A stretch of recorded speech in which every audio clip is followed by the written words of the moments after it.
Está no ar o Diálogos em Movimento, o podcast do Movimento Pessoas à Frente. Eu sou Tatiana Sandim, eu sou professora, doutora em Administração Pública e Governo pela Fundação Getúlio Vargas e apresentadora de mais essa temporada.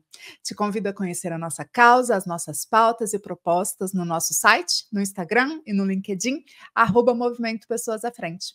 Inscreva-se também no nosso canal no YouTube, assine o programa em seu tocador de podcasts preferido para receber as novidades. Agora sim, vamos ao episódio?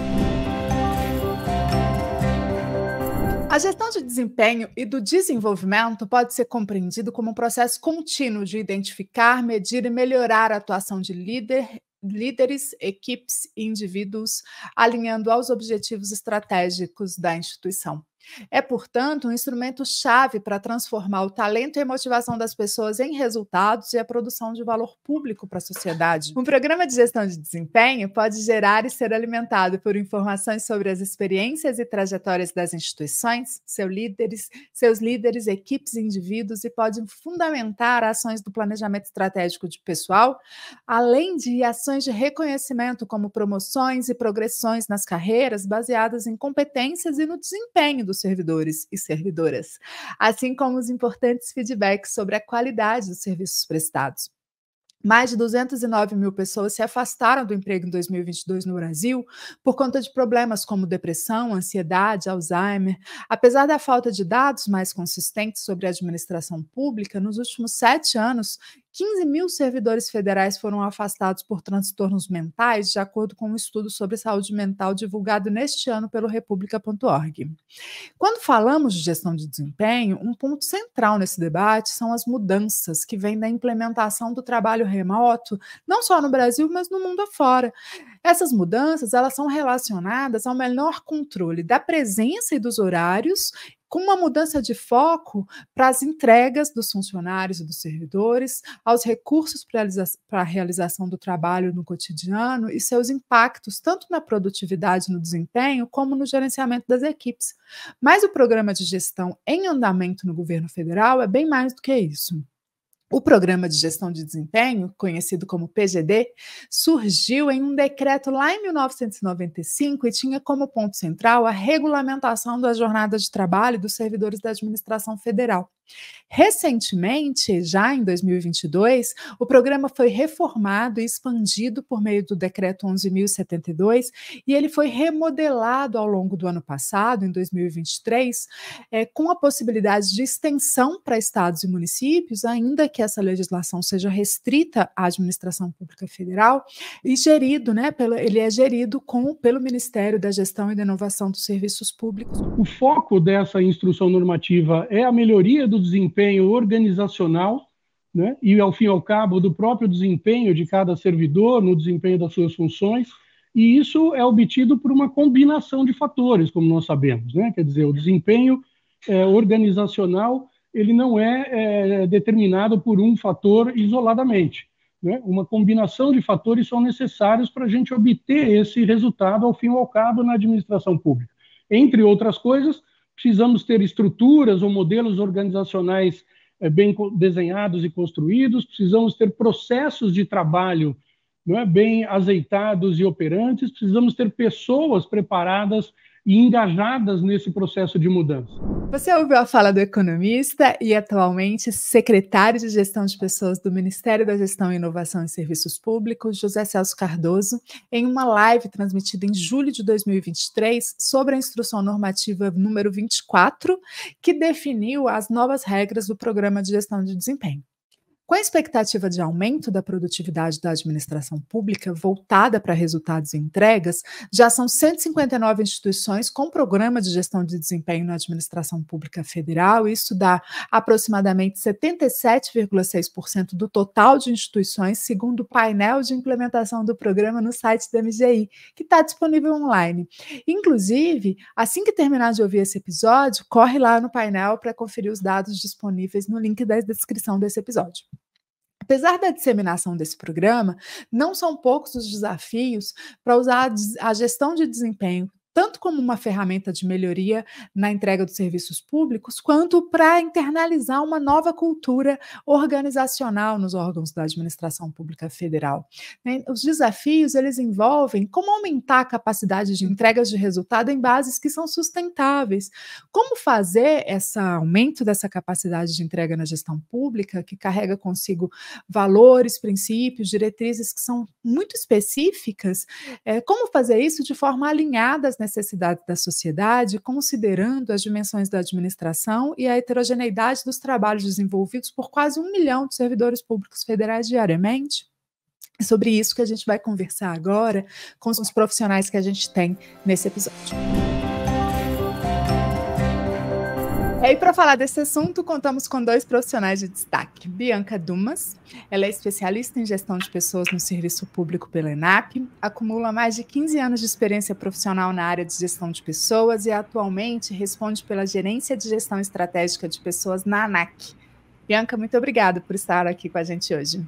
Obrigada, Tatiana. Eu que agradeço. Eu estou muito feliz de estar aqui para a gente poder tratar de um tema que eu acho tão inovador e tão importante para a sociedade e para o serviço público. Então, agradeço muito o convite, estou bem feliz. Muito bom, também concordamos. É muito importante e muito necessário. Necessário. Temos aqui com a gente hoje também o Roberto Poggio. O Poggio, ele é secretário de Gestão e Inovação do Ministério da Gestão e Inovação em Serviços Públicos. Ele é especialista em políticas públicas e gestão governamental, graduado em ciência política, com 28 anos de experiência no setor público. Bastante tempo, hein, Poggio? Obrigado por estar aqui com a gente hoje. Obrigado, Tatiana. Bom, muitíssimo obrigado pelo convite. O programa de gestão é um dos acho que não vou falar que é o principal, senão vai gerar ciúme nos demais que temos aqui, mas é um dos principais projetos que temos para a administração pública e que a gente acredita que certamente o de maior impacto dentro do ponto de vista da gestão dentro da administração. Maravilha, sejam muito bem-vindos. Bom, vou começar com uma pergunta para o Poggio. Se alguém que está nos ouvindo agora não sabe nada do programa de gestão de desempenho do MGI, quais são os principais pontos, características que a gente precisa destacar para esse primeiro contato?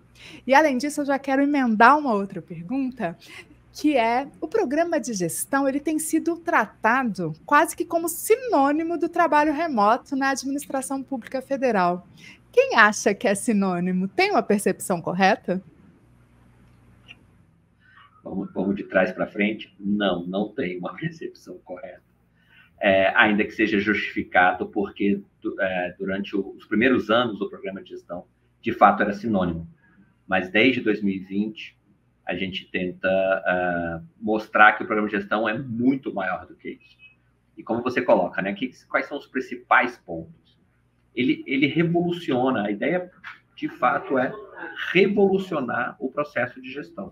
Então, o que a gente tem em mente? Que, acostumados com aquele processo de comando, controle, presença, folha de ponto, sentadinho ali na sua baia, isso fica para o passado e a gente começa a enxergar, começa a olhar para as equipes e para os times como um conjunto que vai desenvolver um trabalho, que vai fazer um conjunto, que vai fazer uma série de entregas e que o que importa dentro do processo de administração são exatamente essas entregas. Então, acho que esse é o ponto fundamental, né? Você deixar para trás um sistema anacrônico de gestão e trazer um modelo que tem por objetivo melhorar e muito a entrega de serviços públicos. Muito bem, o primeiro contato aí super enxuto e direto ao ponto. A gente está aqui bem feliz de ter a Bianca com a gente hoje, porque ela tem uma experiência, né, na implantação do programa de gestão no órgão que ela trabalha atualmente. Então, eu queria que ela contasse um pouco para a gente como é que funciona o programa de gestão de desempenho na prática na sua organização.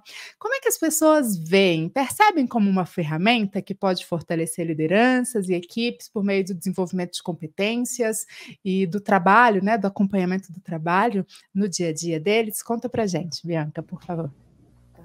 Então, vamos lá. O programa, como o Pojo falou, a gente, para implementar o programa de gestão na ANAC, a gente perpassou por uma série de interpretações do que seria um programa de gestão. Isso desde 2016. É uma tentativa de fazer isso desde 2016. E quando a gente falava sobre isso lá atrás, o pessoal, programa de gestão, teletrabalho, a gente ouvia muito isso, home office, teletrabalho, home office, teletrabalho. E a gente ficou ali, estudando, batendo cabeça, como desvincular essa questão do programa de gestão, do teletrabalho, porque, assim, apesar de você ter ali um tangencia, acaba tangenciando o outro, não é a mesma coisa. Eis que veio, a gente conseguiu implementar na ANAC para pouquíssimas pessoas, projetos pilotos bem pequenininhos, muito vinculado ainda àquela questão de, a pessoa que está trabalhando aqui presencial, vamos controlar as horas, e a pessoa que está trabalhando de casa, vamos controlar as entregas e comparar, sabe? Até que chegou 2020, veio a pandemia, né? Com a questão da pandemia, a gente ficou 2 anos ali, todo mundo sem poder sair de casa, né? E a ANAC continuou funcionando. A ANAC continuou trabalhando. A ANAC continuou entregando. E um receio muito grande que existia entre os gestores, o que vai acontecer se, por exemplo, o servidor não vier aqui, se eu não ficar olhando para a carinha dele? Será que ele vai fazer alguma coisa em casa? Será que ele vai trabalhar? Será que ele vai entregar? Então, esses 2 anos, a ANAC ela continua entregando dentro do possível, mesmo sem as mensurações e as avaliações das entregas que normalmente a gente faz num programa de gestão. Quando chegou no início de 2022, as pessoas começaram a retornar, né, para os seus órgãos, para as suas unidades, e a ANAC falou assim, não, peraí, a gente viu que a gente consegue implementar um programa aqui que o pessoal vai responder bem. Então, a gente implementou o programa, logo no início de 2022, a gente implementou o ANAC+, a gente chama de ANAC+, que é o nosso programa de gestão e desempenho. Tá? E, atualmente, estamos com ele hoje, funcionando. E qual é a primeira premissa que a gente tem? A gente falou assim, o ANAC+, ele não é um programa que vai colocar as pessoas em casa. O ANAC+, vai ser um programa que vai revolucionar a forma de gestão da ANAC. E como que a gente revoluciona a forma de gestão da ANAC? A gente não vai mais ficar contando horas, cadeira, né? A gente tem muita questão do presenteísmo, né? A pessoa que está ali, mas não está fazendo nada. A pessoa que está ali, mas está olhando a internet. A gente falou assim, gente, vamos parar com isso. Vamos começar a controlar o que o servidor está entregando. Não só em termos de quantidade, mas em termos também de qualidade e relevância daquela entrega para a sociedade. Então, a gente conseguiu implementar dentro da ANAC um programa em que os gestores hoje, eles conseguem saber exatamente quais são as entregas dos servidores. Você tem as entregas mensais, mas a gente também faz uma avaliação anual para saber como é que foi todo aquele ciclo. A princípio, a gente já rodou 2 ciclos, né? Vem funcionando bem. Nós tivemos que mudar muito a cultura da questão da gestão do desempenho para a gente poder fazer esse programa funcionar. E assim, eu falo isso para todo mundo, né? Você pode ter a metodologia perfeita para você poder fazer um programa de gestão, mas se a cultura não mudar, o programa afunda. Então, a gente vem fazendo um trabalho em conjunto, de mexer no programa de gestão, implementar o programa de gestão, melhorar sempre a metodologia, mas também trabalhar essa cultura dentro da ANAC. É bem interessante que trazer essa percepção de que não é só implantar um programa para acompanhar o desempenho individual, mas é toda uma mudança na própria percepção e na relação com o trabalho, né? A gente tem um controle dos corpos e muito menos um controle da qualidade, do volume, que a gente está precisando exatamente entender que esse tempo passou, né? Que a gente precisa, inclusive observando quanto o serviço público é cobrado pela qualidade, pela eficiência, pela efetividade, entender que também passa por acompanhar o trabalho dos servidores e o desempenho. melhorar a qualidade das entregas. E também penso que outro ponto importante, e aí na sua próxima pergunta eu vou te pedir para falar um pouco sobre isso, que é poder olhar para o desenvolvimento de habilidades e competências das pessoas também, de forma conectada com como elas desempenham suas atividades, e não só um instrumento de repressão, né, em alguma medida. Tenho algumas percepções bastante equivocadas, eu acho, sobre o programa de desempenho. Inclusive, se você entender o programa de desempenho como um modo de perseguição, ele não vai funcionar, porque esse não é o objetivo, não é uma punição. Uma gestão do desempenho nunca deve ser uma punição. Ele sempre deve ser um diagnóstico, uma ferramenta de gestão para você entender como você sempre pode melhorar, e não uma punição. Se as pessoas entendem como punição, o programa ele vira pro forma, né? As pessoas fazem porque elas são obrigadas, porque ninguém, né, na maioria das vezes, quer prejudicar ninguém. Claro, claro. É a mudança da cultura, né, que você está dizendo que é super importante. Roger, eu queria que você contasse para a gente, a partir do seu lugar ali no MGI, que acompanha vários pactos de programa de gestão de desempenho em muitos órgãos, primeiro um pouco como ele tem funcionado, assim, né, a partir do trabalho do MGI, qual que é a relação que vocês estabelecem com os órgãos da administração pública federal, se vocês já têm alguns resultados que podem contar, e aí para eu já emendar uma outra pergunta, que desafio vocês têm percebido aí na gestão cotidiana do programa de gestão de desempenho, pensando um pouco no futuro, né, com a superação desses desafios?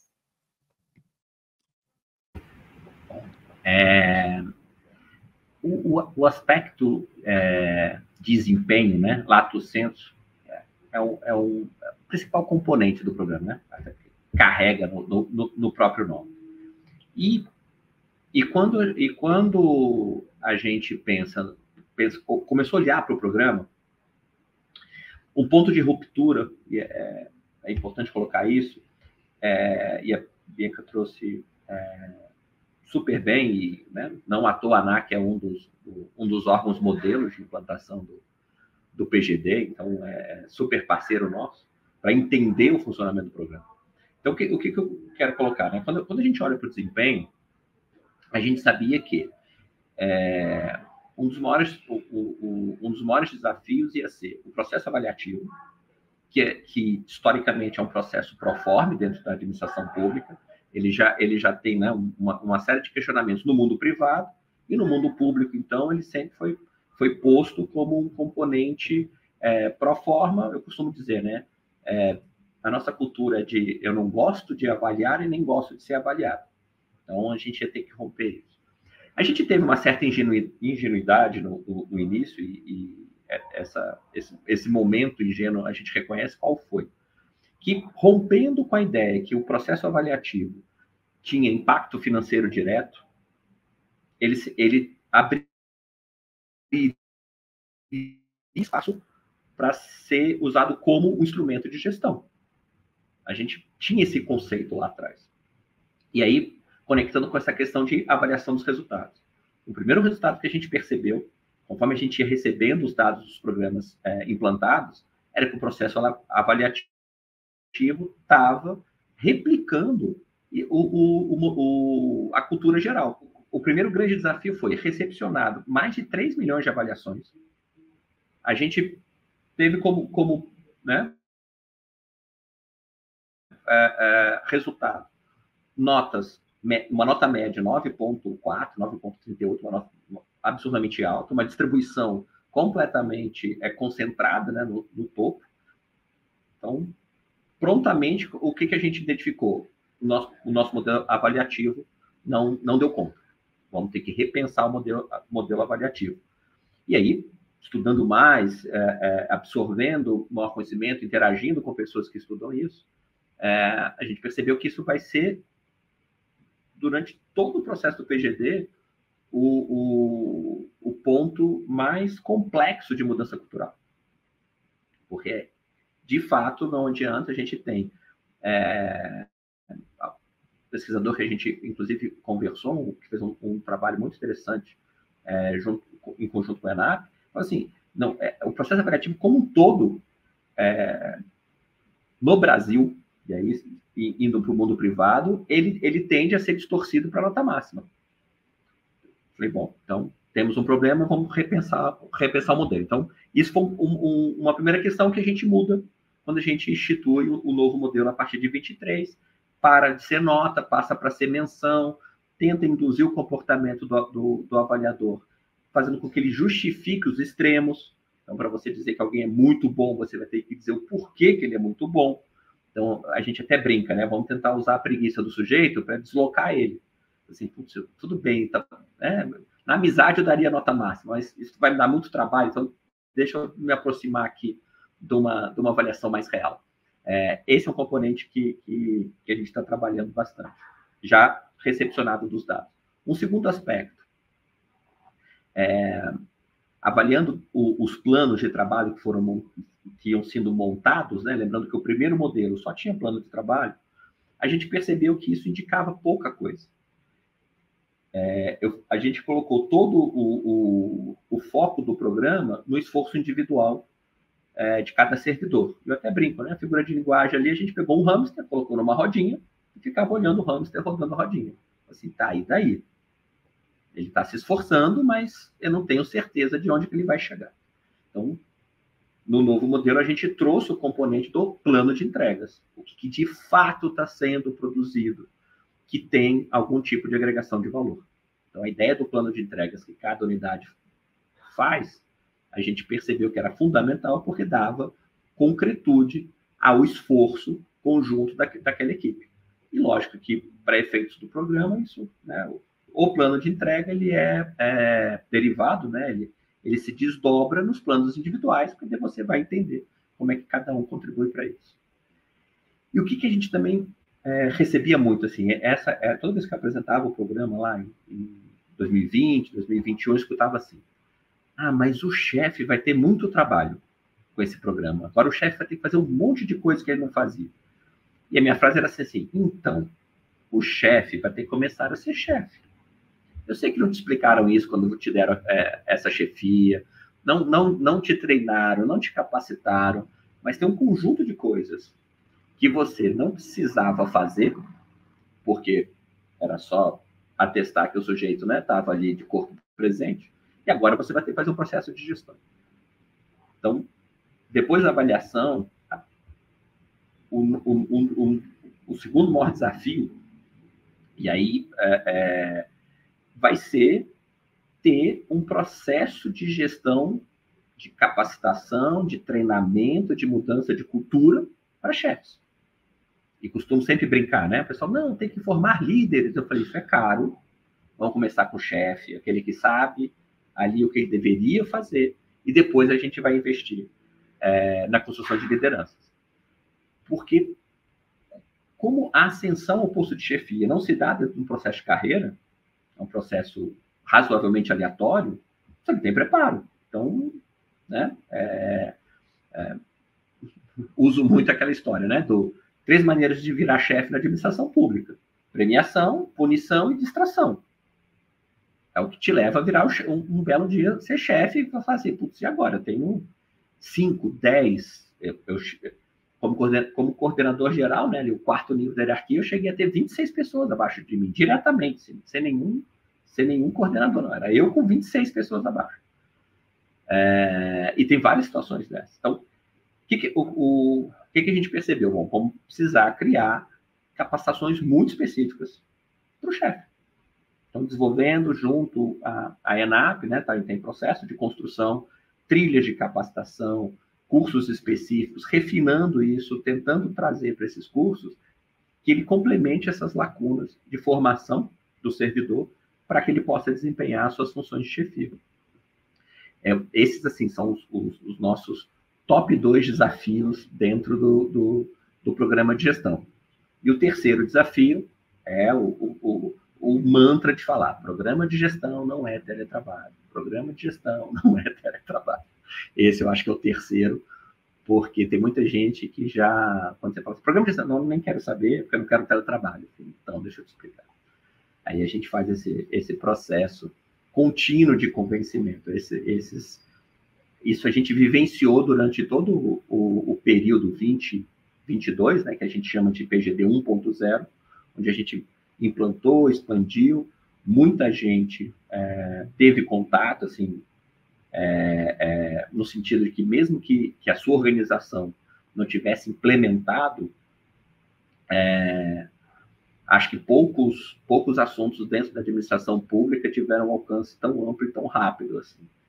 E o nosso desafio agora é ir conquistando essas organizações para implantarem um programa de gestão presencial, híbrido ou teletrabalho, e a gente sempre coloca, né, essa é uma escolha discricionária e concernente à alta administração da organização, que vai entender qual é o melhor modelo para aquela organização, mas a gente vai tentar, né, o desafio de direcionar todas as organizações para terem um PGD implantado. Maravilha. Eu vou fazer uma pergunta para a Bianca, que depois se conecta com outra que eu vou fazer para você. Eu prometi que eu não ia fazer pergunta fora do roteiro, mas é mais forte do que eu, mas eu prometo que não é uma pegadinha. Bianca, eu queria que você contasse um pouco para a gente qual que é a percepção por parte dos servidores da ANAC sobre o programa de gestão de desempenho. Por que isso vai se conectar com a pergunta que eu vou fazer para o Pojo? Porque eu queria que ele contasse para a gente se um órgão, por acaso, ainda não aderiu ao PGD, o que ele tem que fazer? Né? E se algum estado quiser aprender um pouco mais sobre o PGD, onde ele pode olhar e pesquisar? Então, eu queria que o Pojo dissesse isso. E aí, nesse sentido, eu queria que a gente contasse como é que os servidores da ANAC se sentem, imaginando que eu sou uma servidora de um órgão que vai aderir. Então, eu queria saber o que os órgãos, as pessoas na ANAC sentem, para eu saber o que vem também para um órgão que vai começar agora a desenvolver o programa de gestão de desempenho, e eu queria que a gente voltasse naquela questão da ideia da perseguição, da cobrança, do controle, porque eu acho que é muito importante. E se ela apareceu na ANAC, como é que vocês lidaram com ela? Queria que você contasse um pouco para a gente essa história. Eu acho que a gente tem que... a percepção ela é bastante variada, principalmente com base em qual é a função do servidor, tá? A maioria dos servidores, eu diria, se você perguntar para eles, vocês gostam do ANAC+, que é o nosso PGD? Eles vão falar que adoram, vão gostar, vão falar que sim, porque isso deu mais flexibilidade, eles vão contando várias histórias. Olha, hoje eu tenho mais flexibilidade, hoje eu consigo, por exemplo, estar perto da minha família e continuar entregando fazendo minhas atividades, entregando até melhor, inclusive, né? Se eu for perguntar, eles não entendem muito como uma ferramenta de perseguição. A gente teve um caso ou dois, porque como na ANAC a gente falamos, agora é PGD, agora é a ANAC+, né? A gente teve um caso ou dois que falou assim, não, mas eu quero ficar na frequência, porque para ele era mais confortável ficar na frequência. A gente falou, não, você não vai poder ficar na frequência, porque para ele era simples, ele ia lá, batia ponto, e nada era, né, cobrado, vamos colocar dessa forma. Mas a maioria dos servidores, eles começaram a enxergar, ficou um pouco mais claro qual é a entrega deles. E essa entrega ficou mais confortável na medida que isso foi encaixando com as necessidades dele, porque o programa de gestão tem a questão da entrega, mas também tem uma questão de flexibilidade, de liberdade, e também, principalmente, de conversa entre o servidor e a chefia. Porque a gente não consegue implementar um programa de gestão se você não tiver acordos entre servidores e chefias, né? Porque antes, qual que era o acordo? Esteja aqui 40 horas por semana. Ok. E pronto.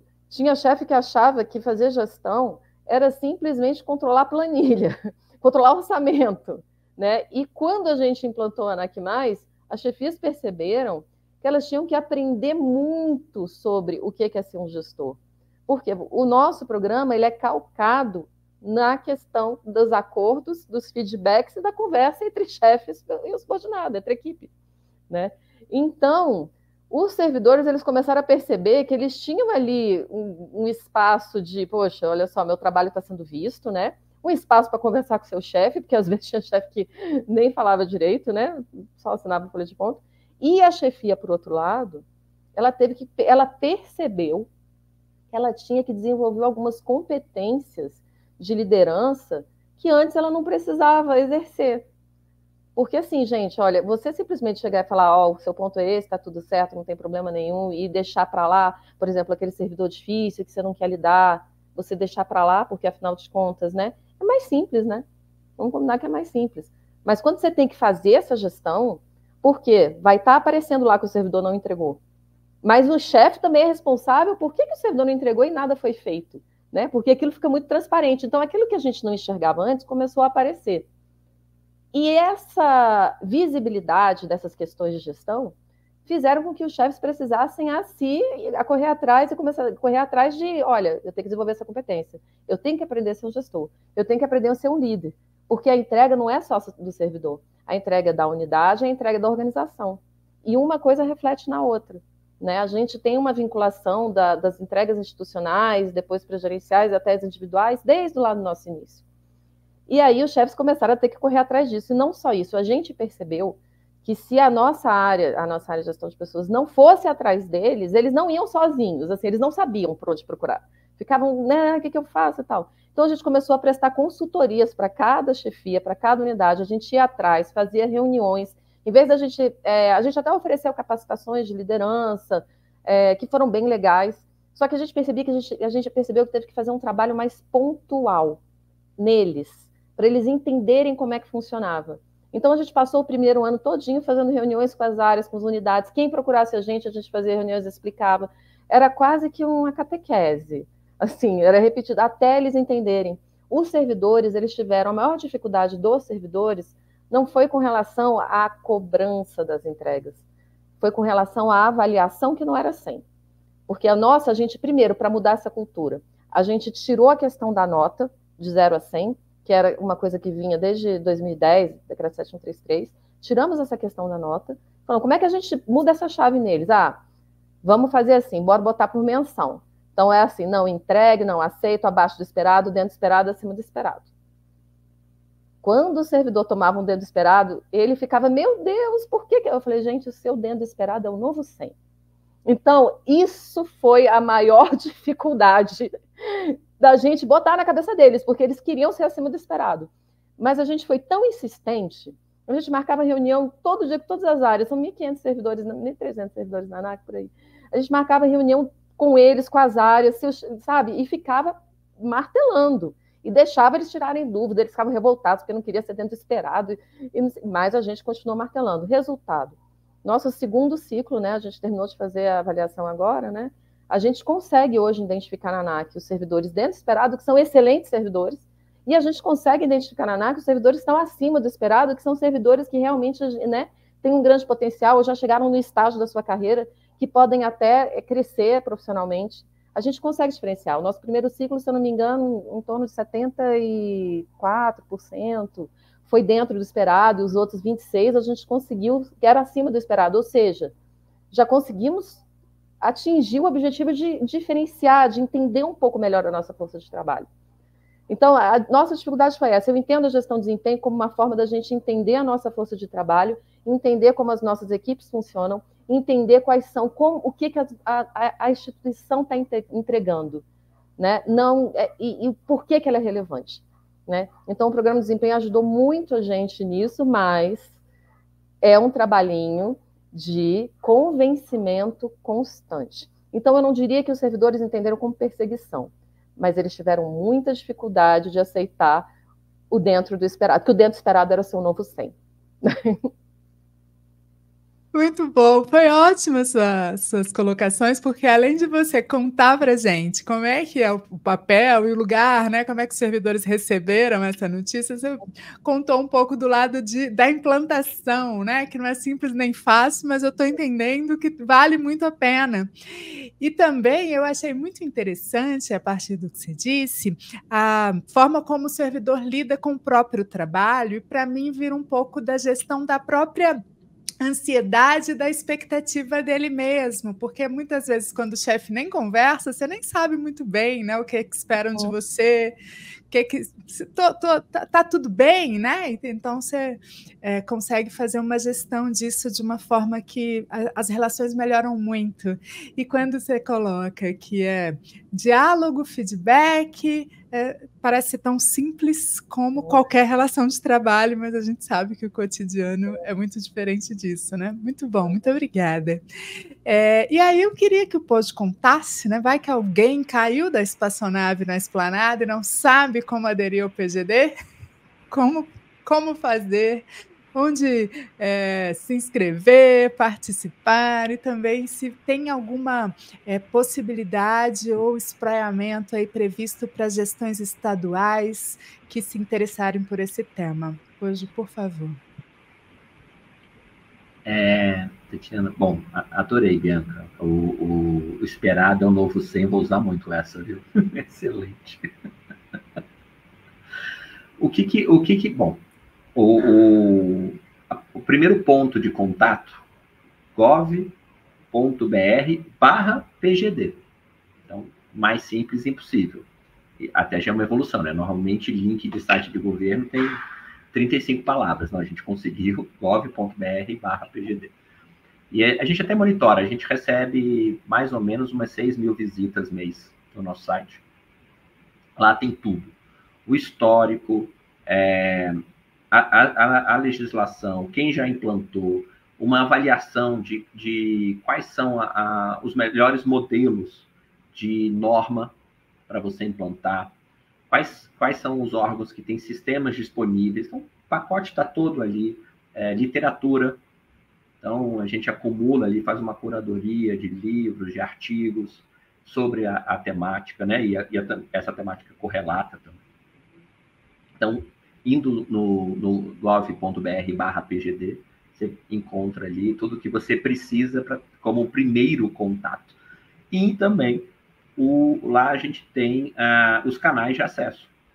Então, um órgão quer começar um processo de implantação, precisa de ajuda, lá tem um e-mail, que o órgão, por meio desse e-mail, entra em contato, agenda, e começa aí esse processo de implantação. Sempre assistido, uma equipe nossa vai acompanhando, vai repassando, né, todas as etapas, todo o processo, a gente tem isso bem estruturado para ajudar. No nível estadual, eu já fiz alguns contatos, já apresentei o nosso modelo no CONSAD, né, que é o Conselho de Secretários de Administração dos Estados, e a gente está sempre trocando figurinha. A gente nunca fez uma implementação assistida no Estado. Por quê? E aí, impressão minha, né? Primeiro, que nos Estados ainda está mais forte ainda o conceito que o programa de gestão é teletrabalho. E os estados, a maioria que a gente tem contato, praticamente eliminou qualquer forma de teletrabalho nas suas organizações. Muito por quê? Porque exatamente eles falam assim, a gente não sabe como fazer a gestão de quem está em teletrabalho. A gente fala, então tá, deixa eu te contar. Tem aqui um modelo bacana para você. Então, esse processo a gente ainda tá desenvolvendo. E o que a gente tem também, né, de números na administração, acho legal também mostrar, né, qual foi a amplitude que o programa teve, né? Então, algum tipo de autorização, né, quer dizer, instituições que autorizaram, tiveram algum tipo de utilização do PGD, chegou a 140 no período. E agora a gente está no processo de transição de modelo. Então, está encerrando o período do que a gente chamava de PGD 1.0, aquele que eu falei, muito centrado no esforço individual, no processo de avaliação que era por nota, para um novo modelo, onde a gente já começa a olhar o programa de gestão a partir da entrega substantiva, o processo avaliativo é exatamente esse que a Bianca descreveu, até né, parceria com a ANAC, que a gente falou assim, vamos ter um modelo novo que a gente quer testar, vamos lá. E o feedback foi excelente, a gente levou isso para o normativo. Então, a nossa expectativa agora, nesses próximos 2, 3 meses, é ainda esse processo de migração de quem está em programa de gestão e ir para o novo modelo, e depois voltar um novo processo de expansão aí, tendo sempre como aquele objetivo singelo e tranquilo de revolucionar toda a gestão da administração pública. Muito bom, muito bom. Objetivo muito singelo, super simples. Bom, gente, a gente está chegando no final. Nessa temporada, a gente pede aos nossos convidados para indicar algum material, vale tudo. Livro, série, filme. Eu sei que o PGD não é lá nenhum tema que a gente tenha em muitos outros canais, mas vai que os nossos especialistas aqui recomendam. Eu queria recomendar uma nota, um documento que o Movimento Pessoas à Frente já fez sobre gestão de desempenho, está na nossa página, vocês podem ler, saber um pouco mais, tem material lá. E Bianca e Pojo, querem recomendar algum material, alguma dica para os nossos ouvintes?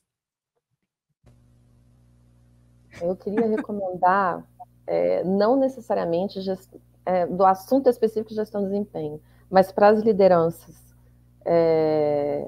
Porque como o modelo de gestão mudou muito, antes, né, ele estava vendo a pessoa e agora ele não necessariamente ele vai estar ali sempre com aquela pessoa. Ele eu gosto muito do pessoal do Officeless, eles dão várias dicas de como melhorar essa forma de gestão, né? Como você extrair o máximo e o melhor dessa forma de gestão. Então, eles têm Instagram, eles têm um site, eu acho bem bacana. Muito bom, muito obrigada. Pojo, além do site do MGI, que tem tudo, tem mais alguma dica? O Officeless é excelente, aliás, é um curso que eu fiz. Paguei e fiz o curso deles, porque eles dão muitas dicas. Mas tem também no site da Sociedade Brasileira de Teletrabalho.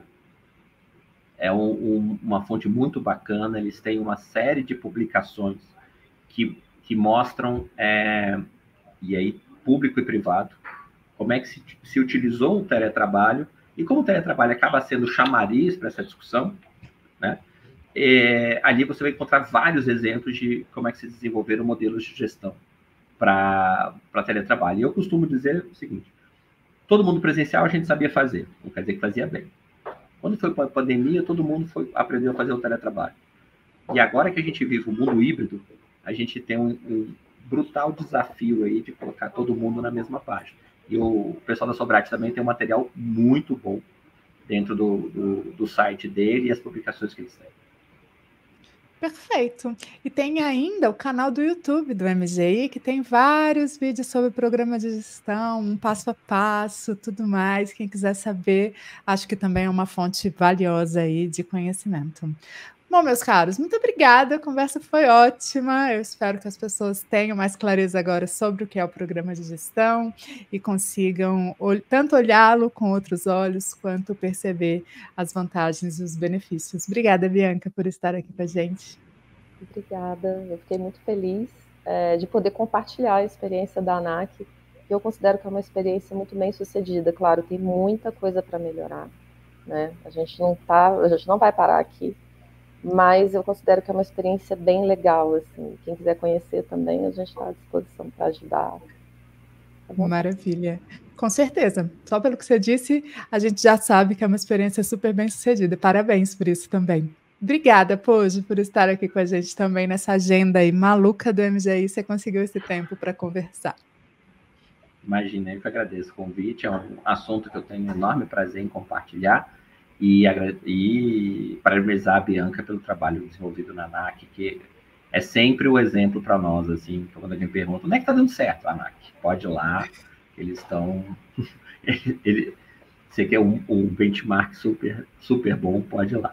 Então, o MGI está aberto, né, como eu falei, quem tiver interesse, entrar em contato conosco, lá tem os contatos, para a gente discutir, trocar ideias, a gente está sempre aberto, porque vai ser um programa aí que vai demorar muitos anos para ser implementado, precisa da colaboração de todo mundo, e a gente trabalha muito, muito de forma cooperativa e colaborativa. Então, estamos sempre à disposição. Muito obrigada, maravilhoso. Na ANAC está dando tão certo que eles criaram até já um bordão, né, gente? Dentro do esperado é o novo 100. Tá muito sucesso isso, eu também adorei. Caros, muito obrigada mais uma vez.